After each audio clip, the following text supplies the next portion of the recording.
She makes it look effortless, but getting here was anything but. This is Misty Copeland, the first African-American ballerina to be promoted to principal dancer at the American Ballet Theatre.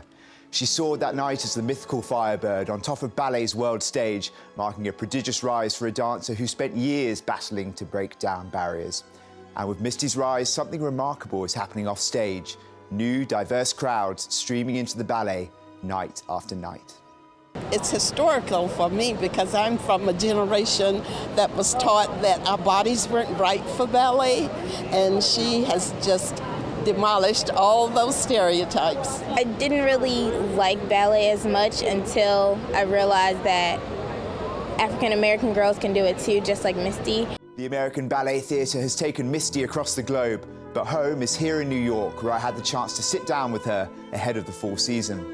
Misty, it's a real pleasure to have the opportunity to speak to you. Thank you. We're here in the dance studios where so much of the hard work, the training goes in ahead of the fall season. Fall is truly upon us now. What have we got to look forward to in terms of the American Ballet Theatre this fall? Every time we start a new season, I feel like it's back to school time. It's exciting and working on new pieces as well as revisiting things that we've done in the past.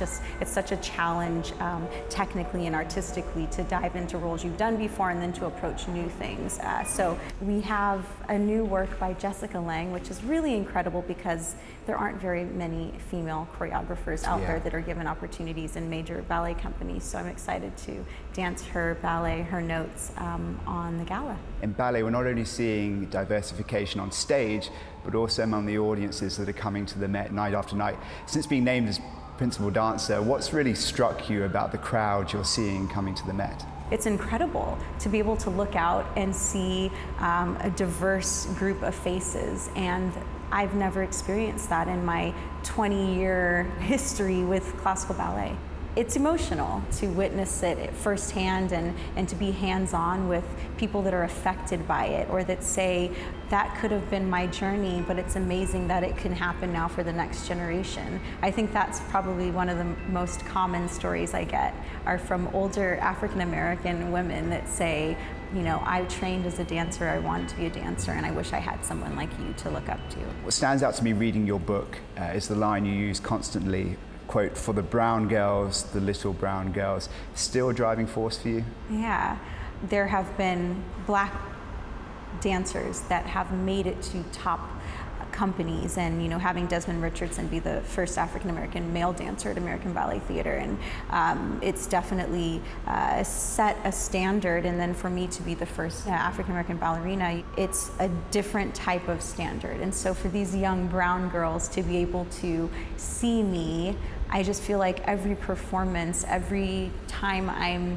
given an opportunity to be seen and to have a voice, like it's them I'm representing, it's them I'm speaking for. So it's just really important, I think, for the African American community to have someone like me in the space that I'm in where we have not been represented.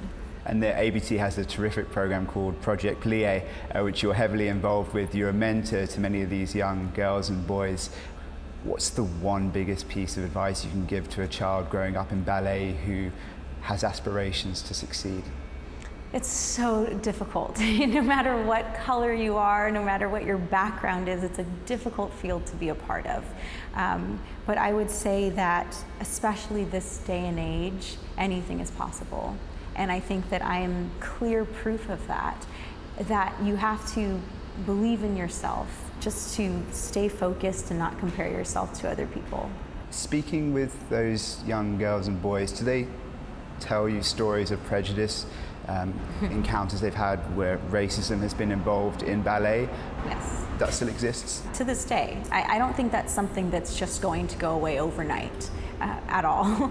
I hear all the time that young kids, between the ages of 5 and 7 are being told by their teachers, that they should go into another form of dance, that they don't belong, they don't have the bodies, their skin type will prevent them from getting a job in the future, so they should focus on another form of dance. How's that going to change? Obviously you have role models like yourself, but it sounds like there's still so much more needs to be done.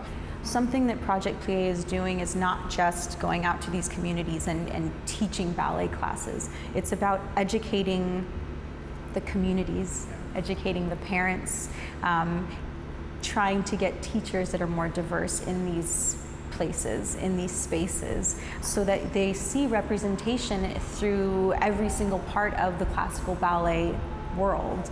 What's so incredible that's happening because of my voice and because of the platforms I have is that the focus is really being spotlighted on the classical ballet world as to, you know, why is there such a lack of diversity? And I think it's making these companies and these schools have to address it, even if it's not something they want to change. I think they're being seen by a broader audience than just the classical ballet world.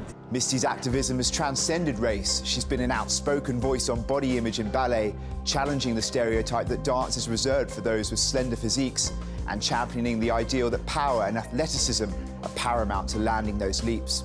Body image is something that ballet dance as a whole has for a long time struggled with. You're now launching your own clothesline. It's called Egal, which for those who are as terrible at French as I am, it means equal. Yes. Talk to me about the misconceptions you're trying to challenge there. The reason that I wanted to start Egal was because I couldn't find dancewear that worked for me. Dancewear that was supportive for someone that had a bust larger than an A cup, someone who had muscles and that was strong and needed that support, and you know, a style that was different from what you expect a classical dancer to wear. And so those were really the reasons that I wanted to start the dancewear line, that it's for every woman, and for you to feel beautiful and for you to really feel supported, and that you can do what you need to do and still look elegant. Because I think for any doubters out there, they still exist. I think your partnership with Under Armour proves very much so that you are, without a shadow of a doubt, an elite athlete who time and time again has quite literally pushed your body to breaking point. I use the example of the Firebird. You were getting up and performing on that stage with 6 fractures in your leg. What motivated you at that point to say, you know what, 6 fractures, I'll push through this though? The little brown girls, especially in that time. It was a really difficult time for me. I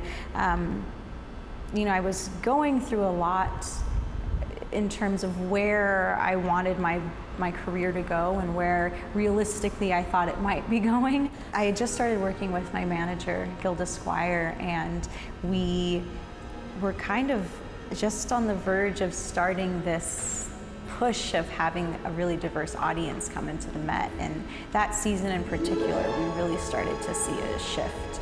And it was so inspiring for me. Like, even though I was in a lot of pain and I could have been pushing myself, you know, to the end of my career, it was like, even if I don't go on to be a principal dancer, these people being in the audience and seeing me on the stage can change so much for their future. And I think that, you know, just having that support in the audience meant so much to me and made me get up and push myself, you know, as far as I could through that injury. I've got a million and more questions I could answer you, Misty. I have to say, it's just been such a privilege meeting you, having the opportunity to speak with you. Thank you so much. Thank you so much.